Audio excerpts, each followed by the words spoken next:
শুরু করেন। আজকে আমি ষষ্ঠ অধ্যায়ের উপপাদ্য 15 পড়াবো। এই উপপাদ্য 15টা হচ্ছে ত্রিভুজের যে কোনো দুই বাহুর মধ্যবিন্দুর সংযোজক সরলরেখা তৃতীয় বাহুর সমান্তরাল এবং দৈর্ঘ্যে তার অর্ধেক। আমরা যদি ছবিটা এঁকে নেই,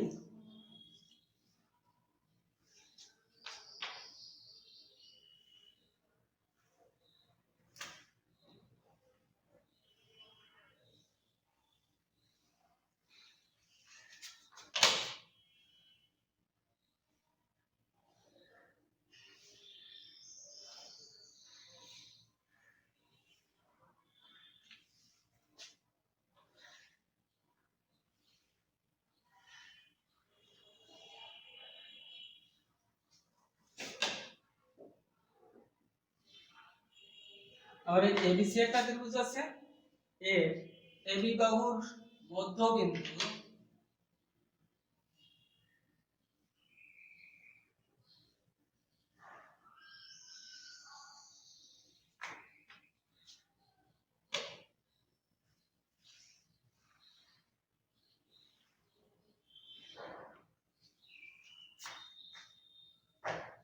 বি এবং এসি এর মধ্যবিন্দু ই। আমরা বি যোগ করি,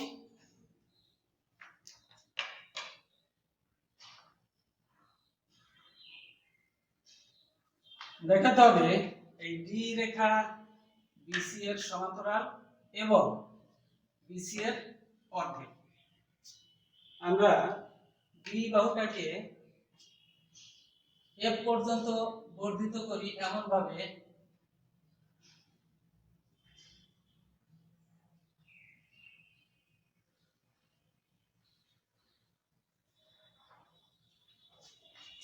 যেন বি সমান ই এফ হয়, সি এফ যোগ করি।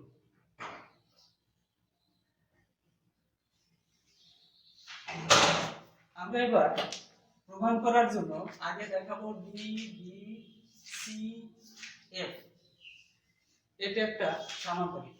সমান্তরিক দেখাতে যে আমাকে দেখাতে হবে এই বাহুটা সমান্তরাল, অর্থাৎ ডিবি আর সি এফ সমান্তরাল। সমান্তরাল দেখালে তারপরে আমি সমান্তরিক বলতে পারলে তখন বলতে পারবো বিসি বাহু ডিএফ বাহু সমান, আর তখন ই যেহেতু ডিএফ এর মধ্যবিন্দু তখন আমরা বলতে পারবো ডি সমান হাফ বিসি। আচ্ছা, আমরা আগে দেখি এই দুটো ত্রিভুজ সর্বসম দেখানো যায় কিনা। সেখান থেকে এই বাহুটা সর্বসম দেখাবো। অঙ্কনে ছিল ডিটাকে এফ পর্যন্ত ডি যোগ করি, ডি কে এফ পর্যন্ত বর্ধিত করি যেন ডি সমান ইএফ হয়, আর সিএফ যোগ করি। এবার প্রমাণ বিশেষ নির্বাচনটা দেখি। আমরা জানি সাধারণ নির্বাচনে যে কথাগুলো থাকে, বিশেষ নির্বাচনে শুধু সেই কথাগুলো বলবো একটু নাম দিয়ে, তাহলে বিশেষ নির্বাচন হয়ে যাবে। সাধারণ নির্বাচনে ছিল ত্রিভুজের যে কোনো দুই বাহুর মধ্যবিন্দুর সংযোজক সরলরেখা তৃতীয় বাহুর সমান্তরাল এবং দৈর্ঘ্যে তার অর্ধেক। এবার দেখি ওই কথাগুলো আমরা যখন নাম দিয়ে বলি তখন ওটা বিশেষ নির্বাচন হয়ে যাবে। যেমন ধরি, মনে করি এবিসি একটা ত্রিভুজ,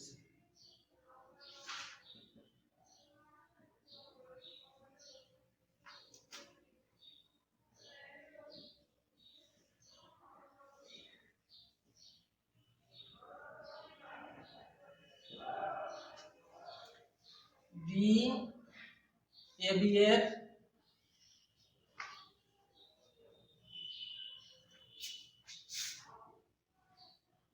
এবং ই এসি এর মধ্যবিন্দু।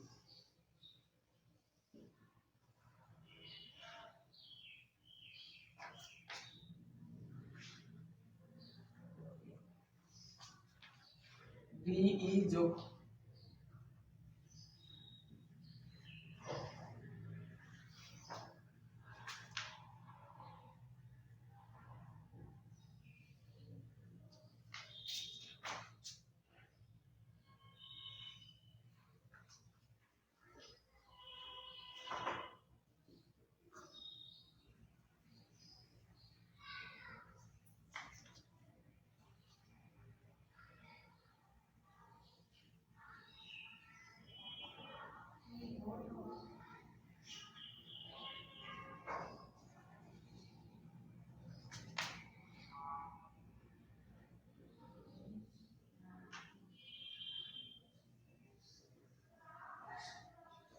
এগুলো আমাদের বিশেষ নির্বাচন। মনে করি এবিসিডি একটা ত্রিভুজ এবিসি, আর বি ছিল এর মধ্যবিন্দু, ই এসি এর মধ্যবিন্দু, বি যোগ করে দিলাম, আমরা দেখাবো বি বিসি এর অর্ধেক আর ডি সমান্তরাল বিসি।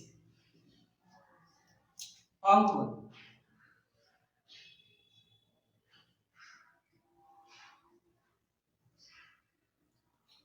ডিই যোগ করি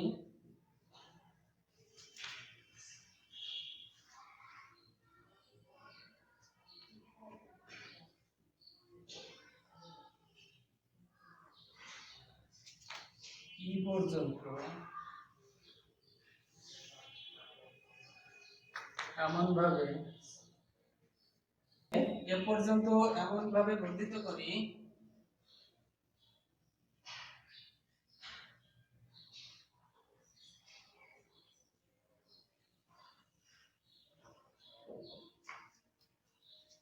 যেন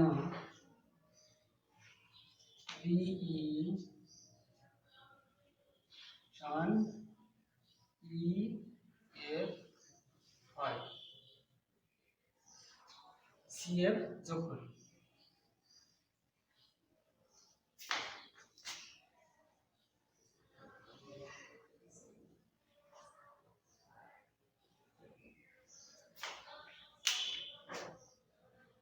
এবার আমাদের অঙ্কন হয়ে গেল, আমরা এবার প্রমাণে যাব। প্রমাণে আগে আমরা যাব এই দুটো ত্রিভুজে, এই দুটো ত্রিভুজকে আমরা সর্বসম দেখাবো।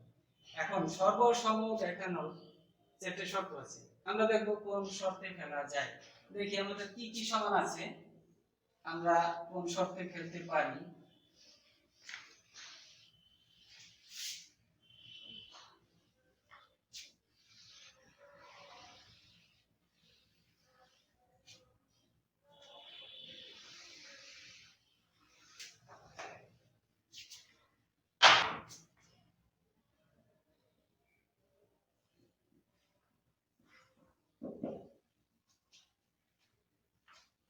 প্রমাণ ত্রিভুজ এডিই এবং ত্রিভুজ ইএসি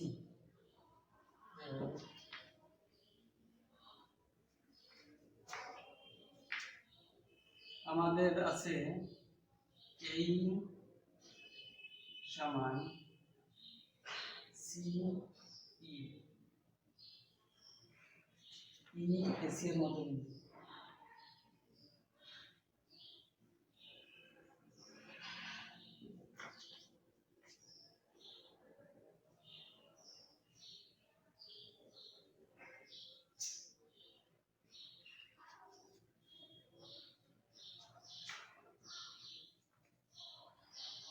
ডিই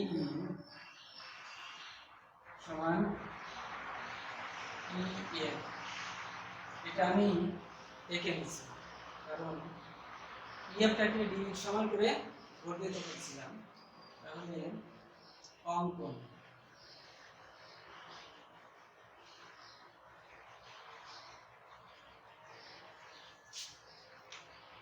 অন্তর্ভুক্ত কোণ ওই দুই বাহু, এই বাহুটা আর এই বাহুটা, এখানে এই বাহু আর এই দুটোর অন্তর্ভুক্ত কোণ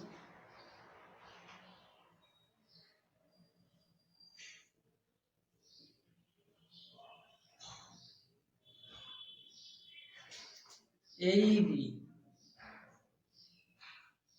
সমান অন্তর্ভুক্ত কোণ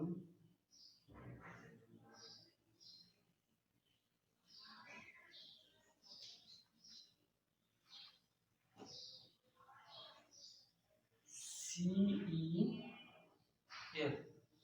আমাদের দুটো ত্রিভুজ সর্বসম হওয়ার জন্য একটা শর্ত আছে যে দুটো বাহু আর বাহু দুটোর অন্তর্ভুক্ত কোণ সমান হলে তো আমরা সেই শর্তে পেলাম, তাহলে ওই দুটো ত্রিভুজ সর্বসম। অতএব ত্রিভুজ এডিই সর্বসম ত্রিভুজ ইএফসি। এই দুটো ত্রিভুজ যখন সর্বসম হয়ে গেছে, এখান থেকে আমরা বলতে পারি এডি বাহু সিএফ বাহু সমান, আরো বলতে পারি এই কোণটা সমান। আচ্ছা, আগে অতএব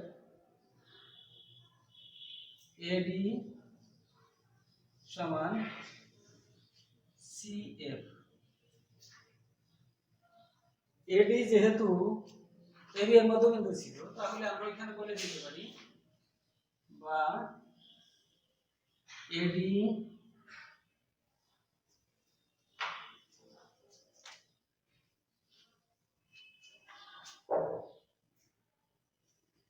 বিডি সমান সিএফ। আবার ত্রিভুজ দুটো সর্বসম আছে, তাহলে আমি আরো বলতে পারি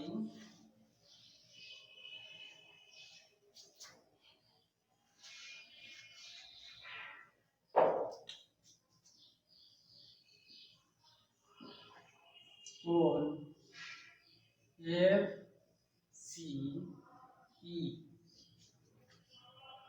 সমান হচ্ছে কোণ ই এ ডি। তার মানে আমার এই কোণ আর এই কোণ সমান। ওইটারে একটু তুলে লিখি, এফ সি এ সমান কোণ সি এ বি, একই কোণ। শুধু আগে এই পর্যন্ত নিয়েছিলাম আর এই পর্যন্ত, এখন পুরোটা নিলাম, কিন্তু তারা একান্ত কোণ।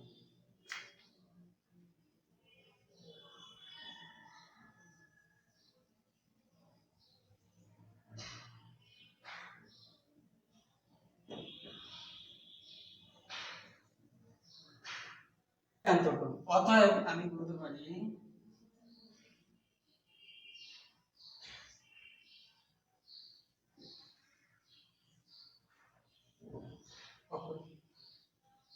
অর্থাৎ এখানে এসি রেখার দুই পাশে দুটো কোণ উৎপন্ন হয়েছে, একটা এসিএফ আর একটা সিএফবি। অতএব আমরা বলতে পারি যেহেতু একান্ত কোণ, অতএব বিএ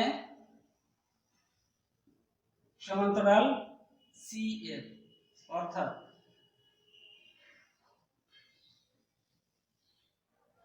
বিডি সমান্তরাল সিএফ। আগে আমরা পেয়েছিলাম বিডি সমান সিএফ, আর এবার পেলাম বিডি সমান্তরাল সিএফ। তাহলে আমরা বলতে পারি অতএব বিডি এফ সি একটা সমান্তরাল।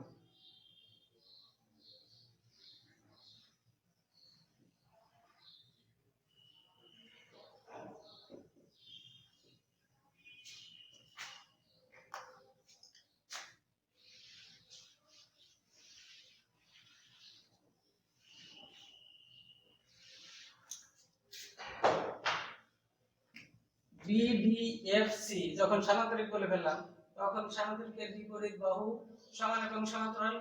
অতএব আমি বলে দিব অতএব ডিএফ সমান্তরাল বিসি বা ডিই সমান্তরাল বিসি।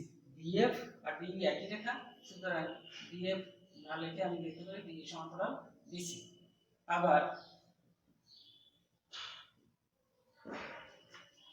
বিসি সমান ডিএফ বা বিসি সমান ডিই প্লাস ইএফ বা বিসি সমান ডিই প্লাস ডিই। এখানে কারণ ছিল ডিই আর ইএফ সমান ইএফ, কারণ ই ছিল ওর মধ্যবিন্দু, আমরা ডি এর সমান করে ইএফ বাড়ায় এনেছিলাম। তাহলে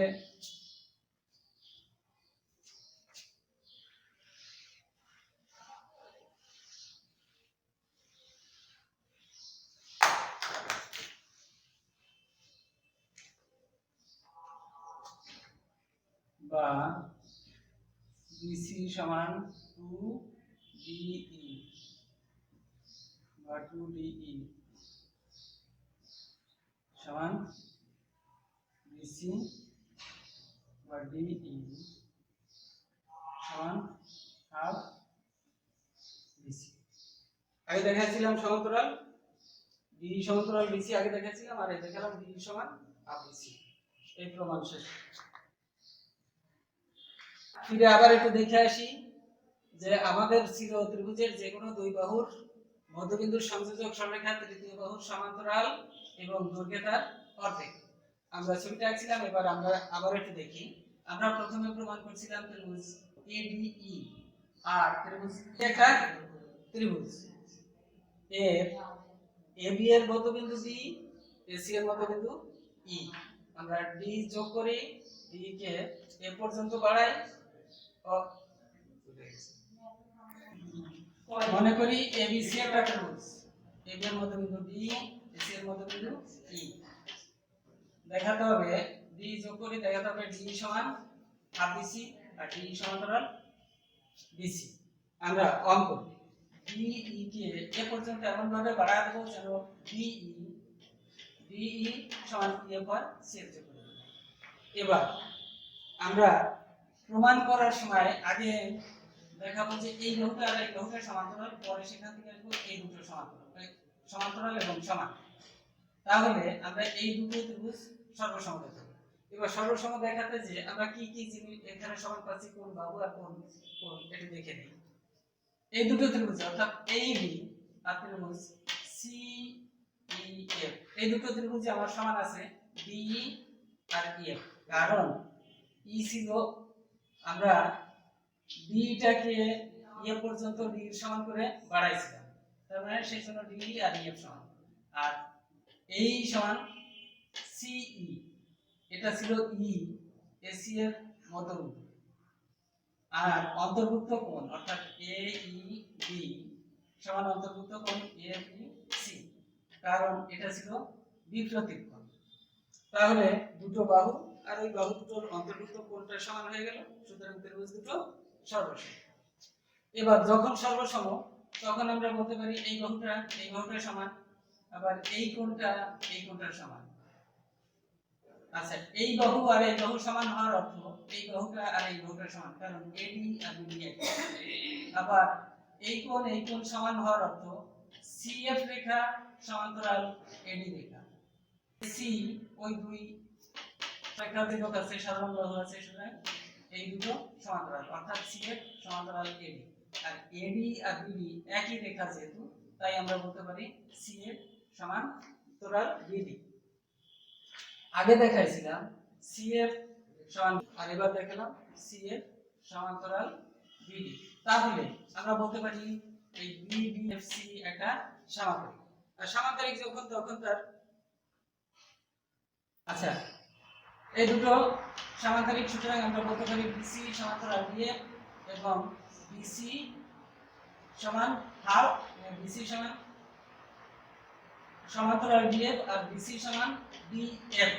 আচ্ছা, BC সমান্তরাল BF তার মানে BC সমান্তরাল B, আবার BC সমান BF তার অর্থ BC সমান 2DE। তাহলে আমরা বলতে পারি DE সমান হাফ BC। এবার বাড়ির কাজটা তোমরা করে আমরা এটা করবা, আর অনুশীলনী